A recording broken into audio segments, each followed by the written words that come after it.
Excerpt from the life and times of Andros Fairheart. What's my biggest regret as a spell developer?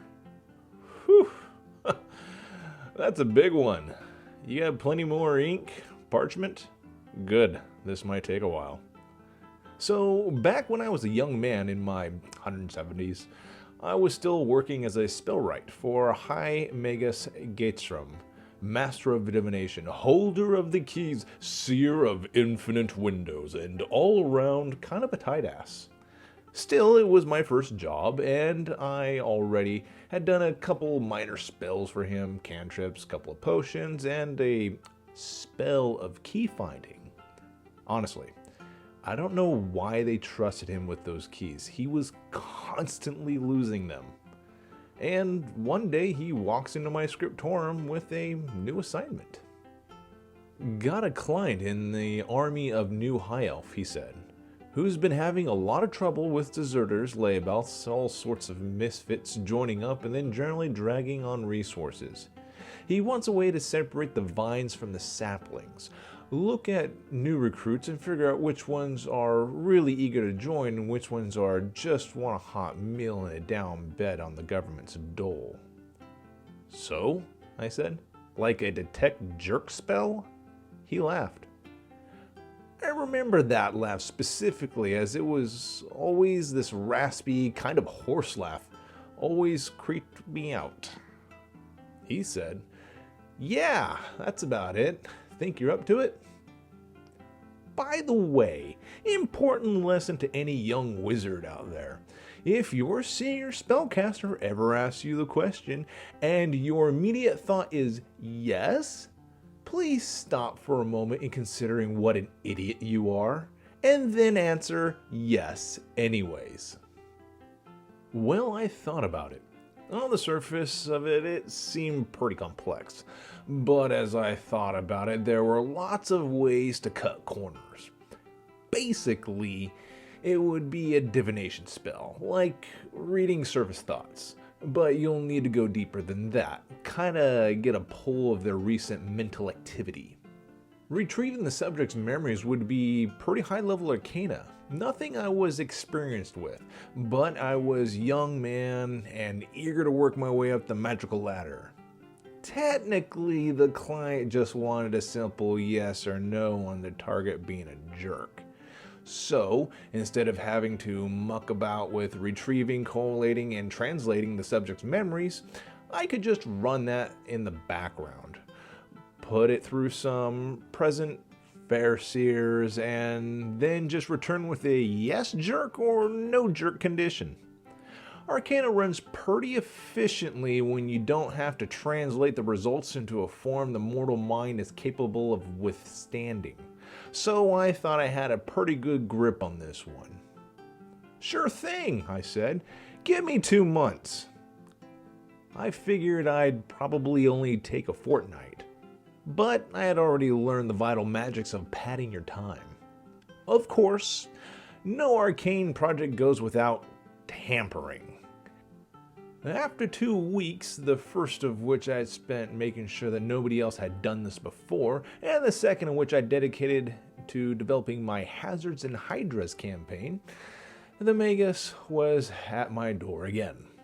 Just like every project since the dawn of history, it looks like my little spell had been the victim of scope creep. Now, not only did the customer want to weed out jerks, but they wanted to know which of the incoming recruits would be good choices for leadership positions. Ones that would stick to the book, obey orders, that sort of thing.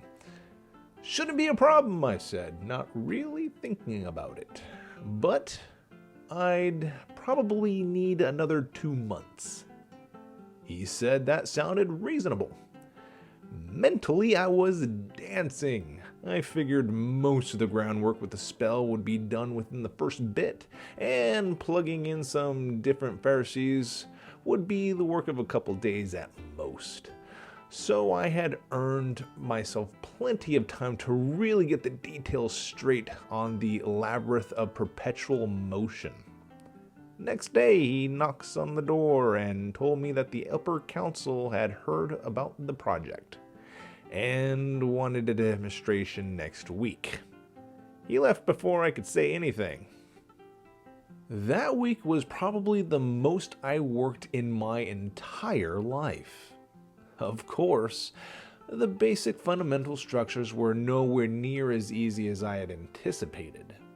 I figured I could just copy a bunch of bits of some existing spells, but of course, they didn't play well together, and absolutely nobody back then provided any commentary on how the various bits were supposed to work anyways.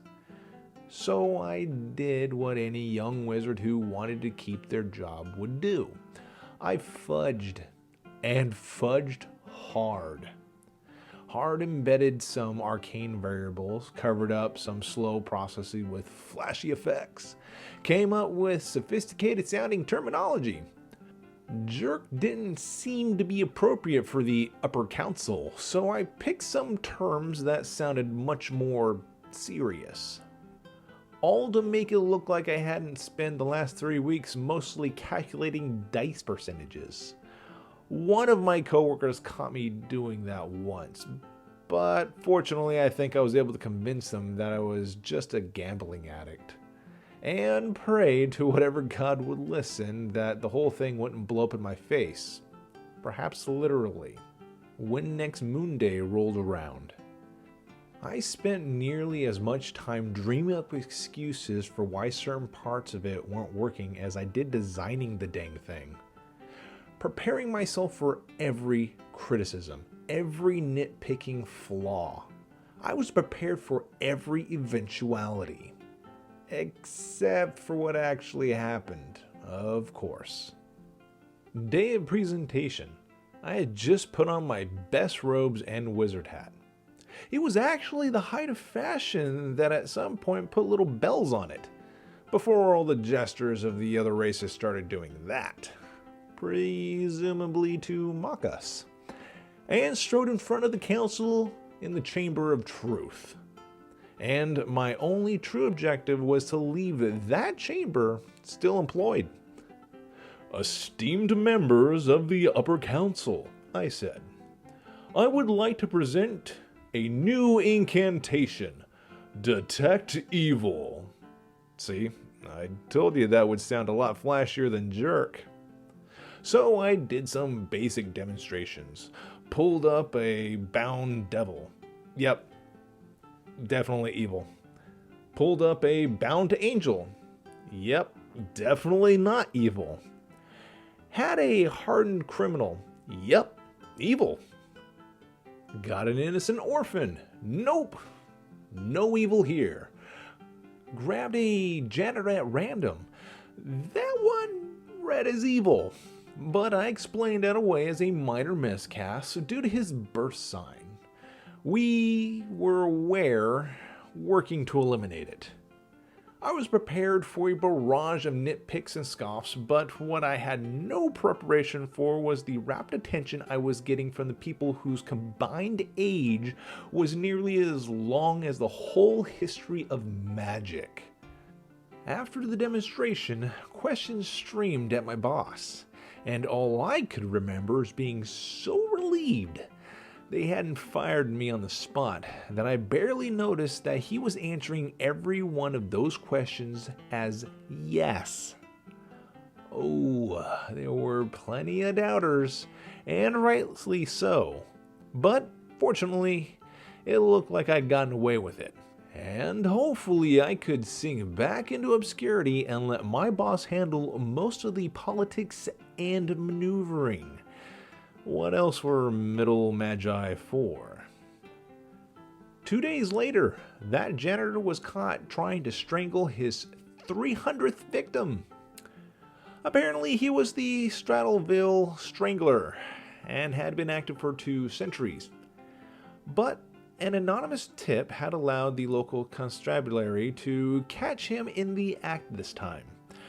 I didn't learn about this arrest until a full century later, and boy, did it put a lot of what followed in context. Well, after that, things got entirely out of hand. The timetable got pushed way up, and what had looked like a nice, relaxing minor project suddenly had the full attention of the council. Fortunately, my boss, the attention hog that he was more than happy to take plenty of credit for my work. After that first presentation, he never asked me to stand before the council again, and quite frankly, I was happy he didn't, because I was apparently the only one that knew how much of a house of cards this whole project was. Unfortunately, that had started as a feature creep turned into a feature sprint, and I worked myself to the bone trying to keep up with new demands. Apparently, marketing had got involved. And a mere week after the presentation, I arrived to work to find a pink slip of paper on my desk. After recovering from a mild heart attack, discovered that it had a simple 3x3 design on it, with little filled-in squares that said things like evil and chaotic and neutral. It had a little note clipped on it, my boss's handwriting, that said, "This is the design doc. Keep up the good work." There was no further explanation. And he was in meetings all week and was on vacation next week. More advice to young wizards out there. If you find yourself caught in this situation, don't panic. Not panicking won't actually help any. You are completely screwed. But you'll be doing yourself a favor, blood pressure wise, in the long term. To my credit, at least I was right about one of my assumptions. After I had gotten the fundamentals of the spell working, plugging in the Pharisee filters was fairly simple. Now, granted, those filters were entirely made up. I mean, magic doesn't know what morality is, nor do most wizards, really. So all I was doing was putting in some placeholders, behaviors to look for. Propensity to murder, potential to jaywalk, preference for pineapple, that sort of thing. My boss always assured me that was fine, that I was just working on the basics so that deeper divination would be handled by much higher level wizards. He just wanted a proof of concept that would help grow the department, get some funding, and then they'd finally be able to get a word in edgewise over that thrice damned master of evocation. I took this as face value and keep my nose to the lectern, struggling to meet quotas while simultaneously trying to figure out how to fix the corner I had written myself into the backstory of the ancient arch-troll big bad evil guy. Finally, though, 6 weeks after the project had started, to this day I can't believe I actually praised for completing ahead of schedule. The Master of Divination said that he was satisfied with the state of the project and would move it up the chain so more experienced wizard could further develop it. He congratulated me on a tough project and told me to take the rest of the week off. Imagine my surprise when, before that week was out, I saw scrolls of Getimus, Detect Evil, being sold at my local mage market. After my initial panic, I calmed down and thought about the situation, after which I panicked worse. There absolutely had not been enough time for any kind of testing or debugging. I can guarantee that. Spell refinement is a long and tedious process, and even spells that have been out for years and years can have bugs lying in them, waiting for the luckless schmuck to discover them. Ever had a fireball that made a huge satisfying explosion, only to learn that it did less damage than a halfling's sword swing? You probably found a bug, and I know plenty of wizards that would be obliged if you could tell them exactly what you were doing at the time, provided you're still alive, of course. So here was this spell that, according to the box, could suss out the alignment of anyone it targeted, letting you know friend from foe, villain from hero, all for the low price of the first level incantation. Of course, that was patently ridiculous. People would see that, right? There is no way people could be clustered into 9 different baskets. That was a gross oversimplification. It would be a neat parlor trick for a couple months. People would figure out the buggy mess it was, how it struggled with edge cases, how there were all kinds of things that could produce false positives, and either it would get laughed out of the shops or someone upstairs would have to do some actual serious divination workshopping. Right? It was right around the time that the arrests started happening that I figured it was probably best to seek alternate employment. By which I mean pack my valuables, change my name, and see if there are any adventurers in the local tavern looking for a new wizard. Interestingly enough, turns out a profession where you risk your life day in, day out attempting to murder enormous, unspeakable beasts and take their worldly possessions isn't nearly as stressful as a 9-to-5. Go figure. Now, as it turns out, although my boss had initially put his name on the spells, they were soon simplified to just detect evil, and so forth, owing to the combination of both his name being a mouthful and the somewhat ironic fact that he had been detected as evil. And to this day, I'm not sure if it was because of all the blood sacrificing he was apparently doing, or because I was feeling a bit put upon when I embedded some of those placeholders I mentioned. In any case, needless to say, the spell took the world by storm, and it wasn't long before the clerics came up with an equivalent spell. Mostly just reverse engineered from mine if I'm any judge. And from there, you got things like the paladins barring anyone who didn't come up as lawful good, or assassins only hiring those folks that were reliably evil, or bard colleges eschewing anyone that was too much of a buzzkill, so on and so forth. I tried a couple times throughout the centuries to set the record straight, clandestinely, but I was afraid to try anything too obvious or fear the spell would finally get traced back to me.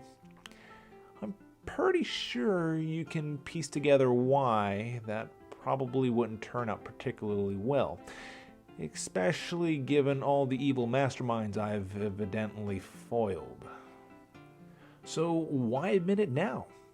Well, I guess a lot of it has to do with the fact that I'm about to transcend the mortal realm. Not having to worry about getting shivved in the night because you'll be an incorporeal being of pure knowledge kind of takes the edge of things.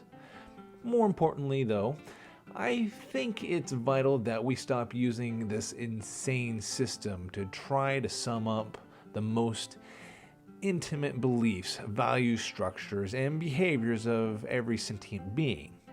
There's no way that simple, crude category of like good and evil could possibly represent the full range of sentient morality. And the idea that they can be charted out on a simple 2-dimensional axis is laughable. Now, a 4-dimensional axis.